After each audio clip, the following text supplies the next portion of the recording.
Hello students, welcome to this session where we will be discussing progressive outer retinal necrosis or PORN. This is a rare condition, but it's important that you know it because it's a differential diagnosis for some of the more common multifocal retinitis like ARN and CMV retinitis. That's not just it, most of these patients have HIV. So just think about it, you as an ophthalmologist, by identifying this disease, will be able to diagnose a life-threatening disease like AIDS. So in this session, we're going to look at the risk factors, diagnosis, differential diagnosis, and management of PORN. Progressive outer retinal necrosis or PORN is a multifocal necrotizing retinopathy just like acute retinal necrosis, and it's mostly caused by the varicella zoster virus.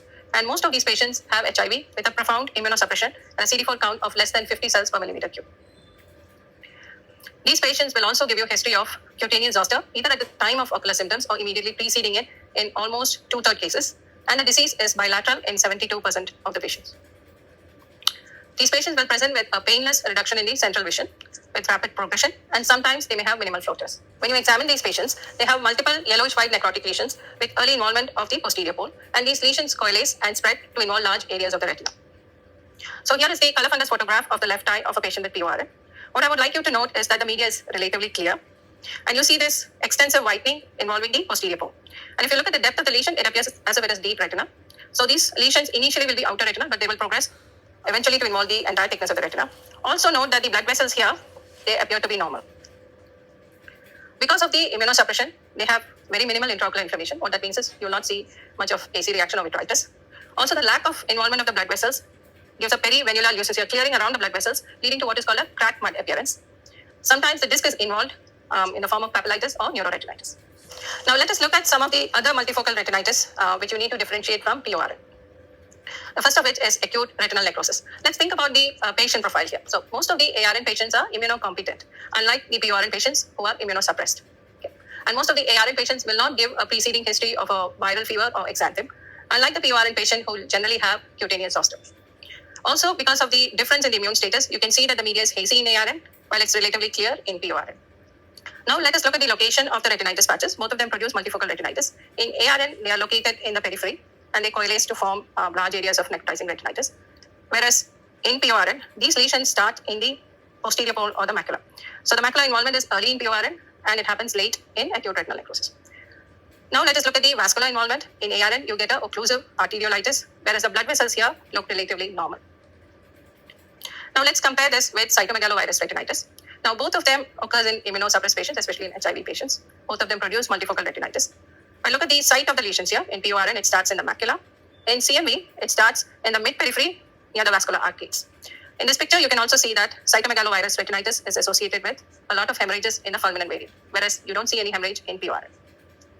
The third difference is the vessels look normal here, whereas in cytomegalovirus retinitis, you usually have vascular involvement, either in the form of periphlebitis or arterial involvement. Now let us look at how we differentiate PORN from syphilitic retinitis. Now both these patients might give you a history of unprotected sex, and both of them might have skin rashes. In PORN, they get a vesicular rash suggestive of a cutaneous zoster. The skin rash in syphilis can be diffuse, or more typically, it can involve the palm and the sole of the feet, particularly in secondary syphilis. PORN hardly has any vitritis, whereas syphilitic retinitis is usually associated with vitritis.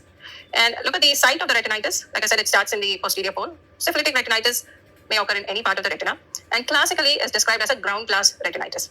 And of course, you can differentiate it by doing treponemal blood test, which will be positive in the case of syphilis. Now, in most cases, PORN can be diagnosed by its typical clinical features, but in case you have a doubt, you can take a vitreous tap and look for either local antibody production or a viral PCR for varicella zoster virus. Now, how do we manage this condition? What are your treatment goals? So, like I said, most of these patients are immunocompromised, and we need to know why they are immunocompromised. So, you need to identify the risk factors. You need to improve their immune status, because without that, how much ever you treat the infection, they're not going to improve.